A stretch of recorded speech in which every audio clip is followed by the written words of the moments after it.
Morning comes quickly with the sunlight coming through the curtains, casting a warm glow over the tangled sheets. Mia stirs first, blinking sleepily as she registers the weight of Brian's arm still draped over her waist. She stretches slightly, a contented hum escaping her lips. Turning her head, she watches him sleep for a moment, her fingers ghosting over his cheek with slight affection. The insecurities from last night feel distant now, muted by the quiet intimacy of waking up together. She smiles, pressing a kiss to his neck before snuggling back down, savoring the warmth. Birds are chirping outside, beautiful music to the ears. Then Brian slowly wakes up, feeling her presence over him. Good morning, honey, he says sleepily, but warmly. Did you sleep well? No anxiety or nightmares? Mia's face lights up immediately when she hears his voice, her arms tightening around him in response before she even processes what he said. Her hair is messy from sleep.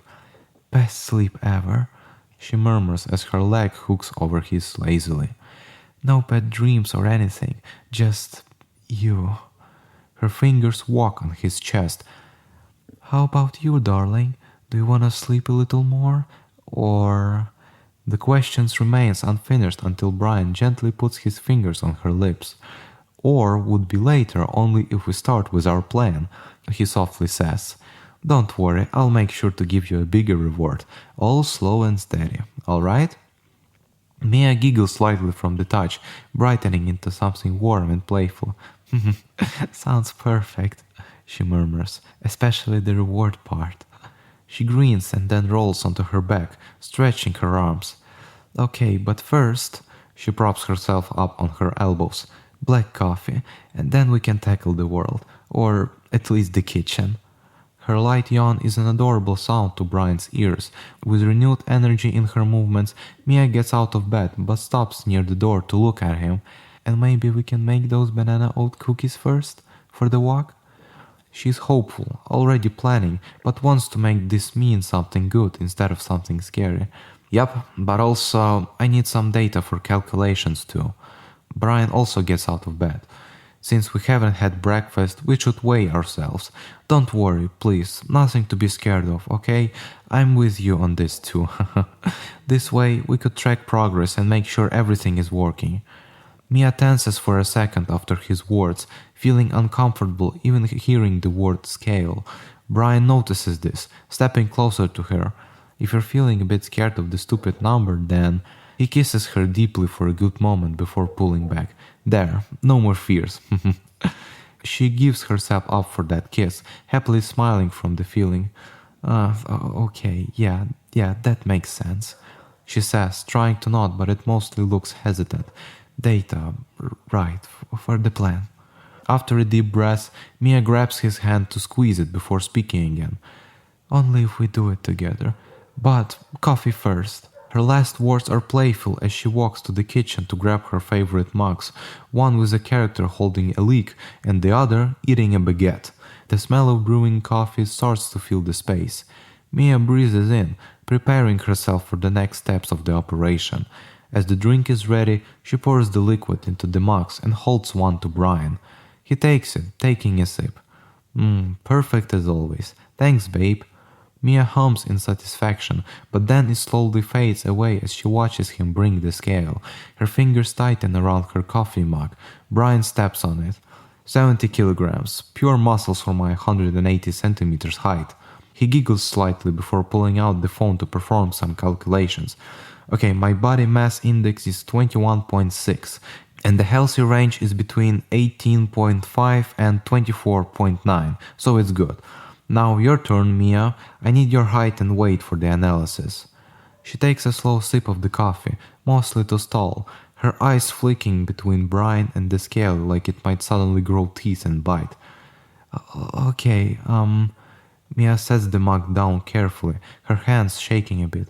I'm 163 centimeters. She hesitates, but then steps on the scale with careful precision as if it were thin ice. The number shows up on the screen, which is 85 kilograms, and her breath catches in her throat. Instinctively, her arms wrap around her tummy, wanting to shield herself from the reality of it. After a moment of silence, she speaks quietly. That's bad, right? Like way outside the healthy range? Her feet quietly step off and her arm quickly wraps around Brian's, needing an anchor. But then she pauses. No, wait. She takes a deep breath. Calculate it first. Maybe it's not as bad as I think. There's a fragile hope in her voice, like she's trying so hard to trust the process, trust her husband, even if her instincts scream at her to hide. Okay, 163 centimeters, 85 kilograms. Brian inputs the data. The BMI is 32, which is a start in the obese category, as I see in the table. It's good, Mia, it's not that bad. There are worse things, but this, nothing to worry about. He wraps his arms around her in a hug to reassure and support. He pulls back, continuing his math. So to get you into healthy range, it has to be 66 kilograms. 85 minus 66 equals only 19 kilograms. Brian writes the values in the notepad and hugs Mia again. It's all good, we'll work on it, and we'll get you through it in no time. She stiffens slightly at the numbers, but when he hugs her, she clings back tight, burying her face in his shoulder. Her fingers dig into his shirt. Only 19? She repeats, pulling back to look into his eyes, bad thoughts wanting to fight any judgment in them, but pathetically failing. That's doable, right? Mia swallows hard, nodding to herself before turning back to Brian with a smile. Okay, we can do that. Slowly, healthy, like we said. She exhales, long and slow, then glances at the oven in the kitchen. Her nervous energy slowly turns into action. So, banana cookies first? Mia's tone is lighter now. And then the walk? Without any fear and with determination in her eyes, she quietly adds, I wanna try. Really try.